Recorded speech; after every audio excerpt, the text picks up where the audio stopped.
Corona के खिलाफ देश आज फिर एक बहुत बड़ी लड़ाई लड़ रहा है।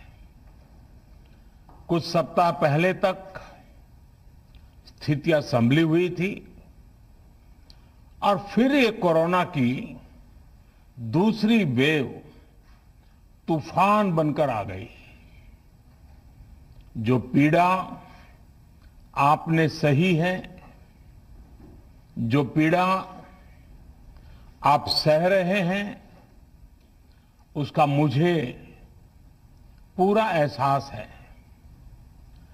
जिन लोगों ने बीते दिनों में अपनों को खोया है, मैं सभी देशवासियों की तरफ से उनके प्रति संवेदनाएं व्यक्त करता हूं।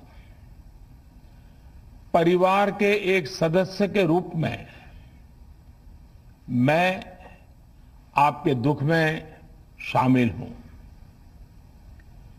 चुनौती बड़ी है, लेकिन हमें मिलकर अपने संकल्प, अपने हौसले और तैयारी के साथ इसको पार करना है। साथियों, अपनी बात को विस्तार देने से पहले मैं देश के सभी डॉक्टरों, मेडिकल स्टाफ, पैरामेडिकल स्टाफ, हमारे सभी सफाई कर्मचारी भाई बहन, हमारे एम्बुलेंस के ड्राइवर्स, हमारे सुरक्षा बल, पुलिसकर्मी, सभी की सराहना करूंगा। आपने कोरोना की पहली वेव में भी अपना जीवन दांव पर लगाकर लोगों को बचाया था। आज आप फिर इस संकट में अपने परिवार, अपने सुख, अपनी चिंता छोड़कर दूसरों का जीवन बचाने में दिन रात जुटे हुए हैं। साथियों, हमारे शास्त्रों में कहा गया है, त्याज्यम न धैर्यम विदुरेऽपि काले, अर्थात कठिन से कठिन समय में भी हमें धैर्य नहीं खोना चाहिए। किसी भी परिस्थिति से निपटने के लिए हम सही निर्णय लें, सही दिशा में प्रयास करें, तभी हम विजय हासिल कर सकते हैं। निपटने के लिए हम सही निर्णय लें, सही दिशा में प्रयास करें, तभी हम विजय हासिल कर सकते हैं। इसी मंत्र को सामने रखकर आज देश दिन रात काम कर रहा है। बीते कुछ दिनों में जो फैसले लिए गए हैं, जो कदम उठाए गए हैं, वो स्थिति को तेजी से सुधारेंगे।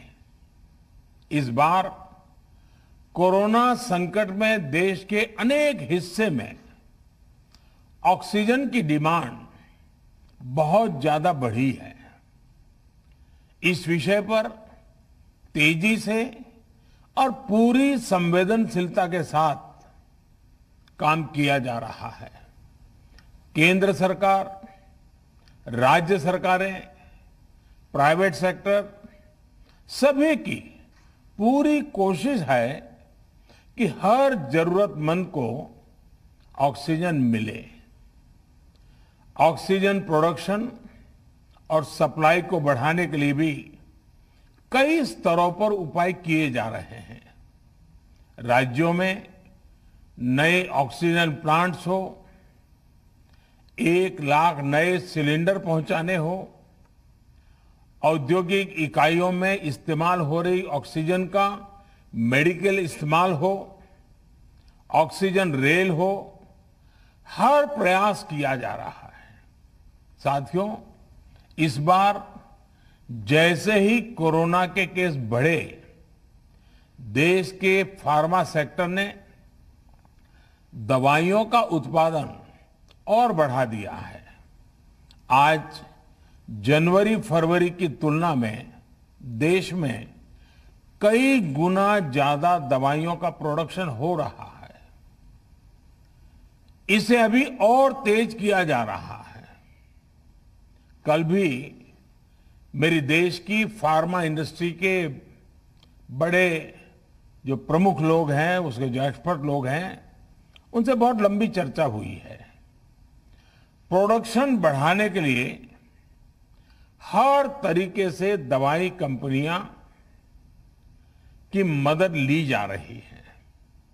हम सौभाग्यशाली हैं कि हमारे देश के पास इतना बड़ा मजबूत फार्मा सेक्टर है जो बहुत अच्छी और तेजी से दवाइयां बनाता है। इसके साथ ही अस्पतालों में बेड की संख्या को बढ़ाने का भी काम तेजी से चल रहा है। कुछ शहरों में ज्यादा डिमांड को देखते हुए विशेष और विशाल कोविड हॉस्पिटल बनाए जा रहे हैं। साथियों, पिछले वर्ष जब देश ने कोरोना के कुछ ही मरीज सामने आए थे, उसी समय भारत में कोरोना वायरस के खिलाफ प्रभावी वैक्सीन के लिए काम शुरू कर दिया था। हमारे वैज्ञानिकों ने दिन रात एक करके बहुत कम समय में देशवासियों के लिए वैक्सीन विकसित की है। आज दुनिया की सबसे सस्ती वैक्सीन भारत में है।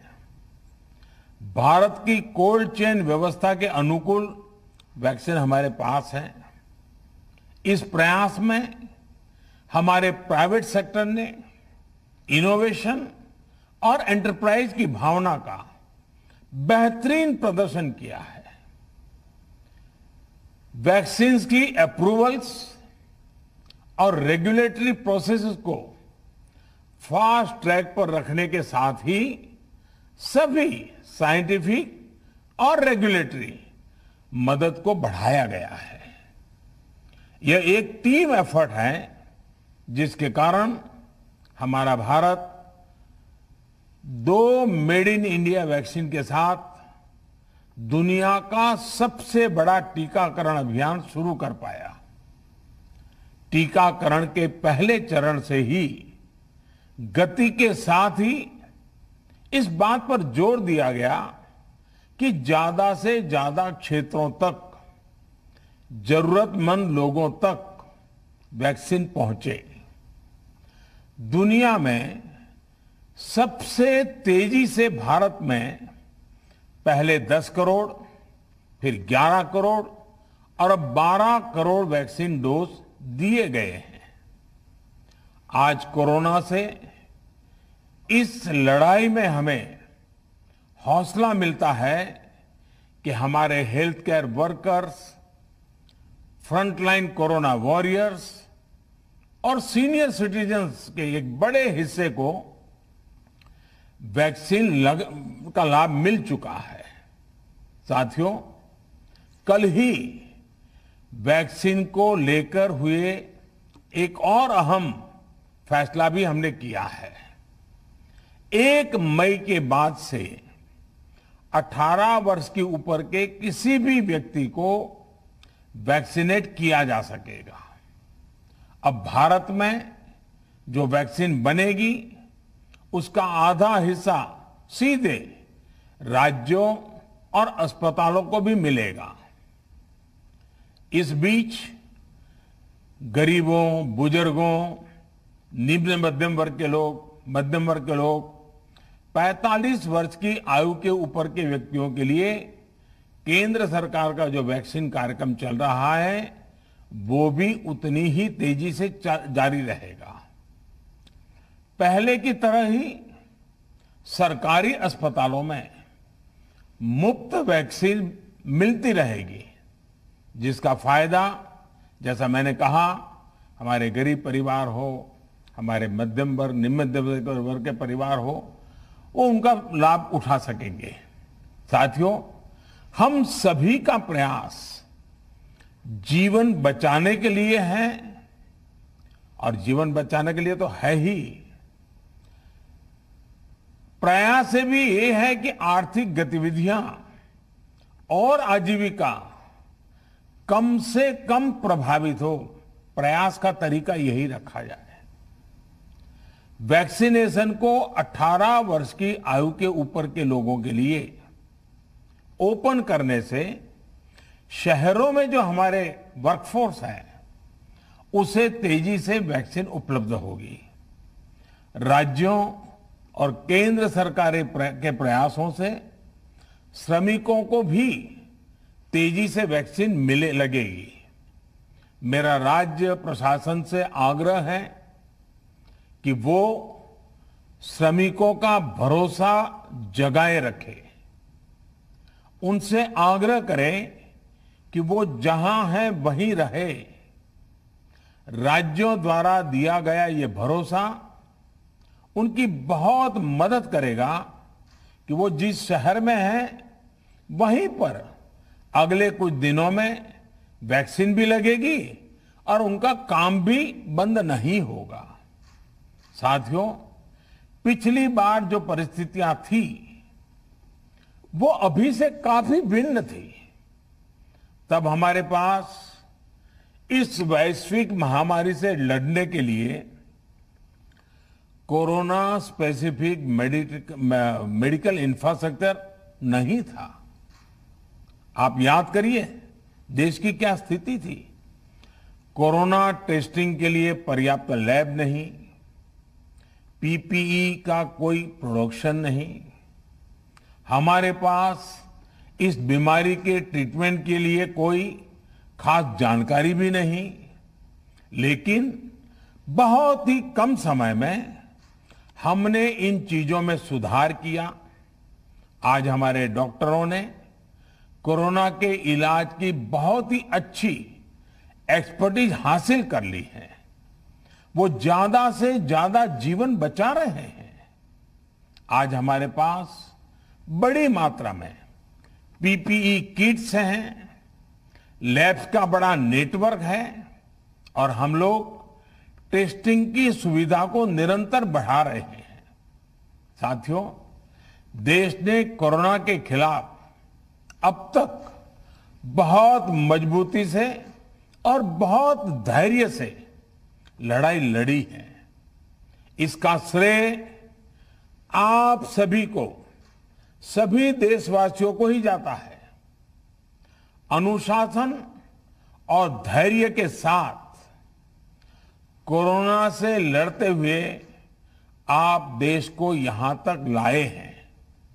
मुझे विश्वास है जन भागीदारी की ताकत से हम कोरोना के इस तूफान को भी परास्त कर पाएंगे। आज हम अपने चारों ओर देख रहे हैं कि कैसे कई लोग, कई सामाजिक संस्थाएं जरूरतमंदों तक मदद पहुंचाने में दिन रात जुटे हैं। दवाई पहुंचाना हो, खाने या रहने की व्यवस्था करनी हो, लोग पूरे मनोयोग के साथ काम कर रहे हैं।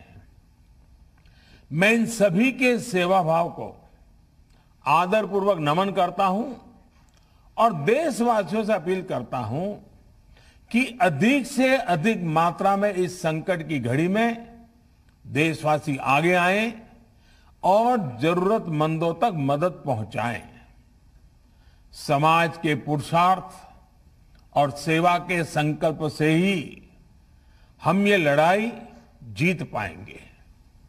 मेरा युवा साथियों से अनुरोध है कि वो अपनी सोसाइटी में, मोहल्ले में, अपार्टमेंट्स में छोटी छोटी कमेटियां बनाकर कोविड